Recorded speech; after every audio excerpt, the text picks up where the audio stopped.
वर्ष 15 वर्ष खरे लोकशाहीमध्ये धुमाकूळ घालणारे दोनच लोक आहेत. एक आहेत वकील आणि दुसरे आहेत पत्रकार, की ज्यांना कोणी रोखू शकत नाही, कोणीच रोखू शकत नाही. कारण कायद्याने पण त्यांना संरक्षण दिलेलं आहे, धुमाकूळ घालायला पूर्ण परवानगी दिलेली आहे. फक्त आपण धुमाकूळ घालायचा की समाजाला चांगल्या वळणावर आणायचं हेच आपण ठरवायचं. अशा पद्धतीची पत्रकारिता जर आपण करत गेलो तर आपल्या पत्रकारितेला अजिबात मरण नाही. लोक म्हणतात पत्रकारिता आता बदलली, संकटात गेली, संपली. अजिबात संपलेली नाहीये ती, उलट अधिक प्रभावीपणे, अधिक जोरकसपणे आणि अधिक तुम्हाला काही काही शिकवणारी अशी आता पुढे जातीये.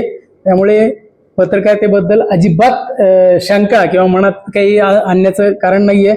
सच्ची प्रामाणिक अशी पत्रकारिता केली तर कुठंच नाही. शेवटी प्रत्येक विषय आर्थिक निगडीत होत असतो, अर्थकारण हे जोडलेलं असतं त्याला.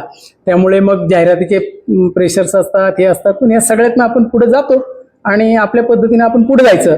आपण पुढे गेलं, आपले जर काम नेक असेल तर आपली पत्रकारिता ही गाजते, नाव गाजतं. लोक कशासाठी हे करतात? नावासाठी आणि दुसरं प्रतिष्ठेसाठी. म्हणजे अनेक लोक कोट्यवधी रुपये खर्च करतात, फक्त मला प्रतिष्ठा पाहिजे. राजकारणात येत आहे, मला प्रतिष्ठा पाहिजे. पत्रकारिता येतो कशासाठी? मला प्रतिष्ठा पाहिजे. पण त्या प्रतिष्ठा मिळवत असताना आपला जो काही हेतू आहे तो शुद्ध असला पाहिजे. त्या जर गोष्टी असतील तर आपली पत्रकारिता अधिक पुढे जाईल. मग तुम्ही गावात पत्रकारिता, तुमचा तर उलट संघर्ष जास्त असतो इतरांपेक्षा. कारण तुम्हाला जी गोष्ट करताय त्याला 100 लोक लगेच समोर येऊन विचारणे असतात.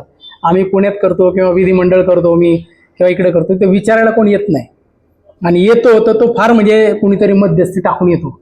असं म्हणत नाही की मी डायरेक्ट जाऊन यांना विचारतो, असं नाही. मग ते नाही, बघा ना साहेबांना सांगा ना जरा, ते आपलं असं नाहीये, असं पाहिजे होतं, असं सांगा. इथं तसं नाही, इथं डायरेक्टच भांडायला जातं. तर त्याचा सामना करून तुम्ही जी पत्रकारिता करता ती खरं अवघड पत्रकारिता आहे. आणि ती पत्रकारिता करण्यासाठी तुम्ही संघटितपणा असलाच पाहिजे.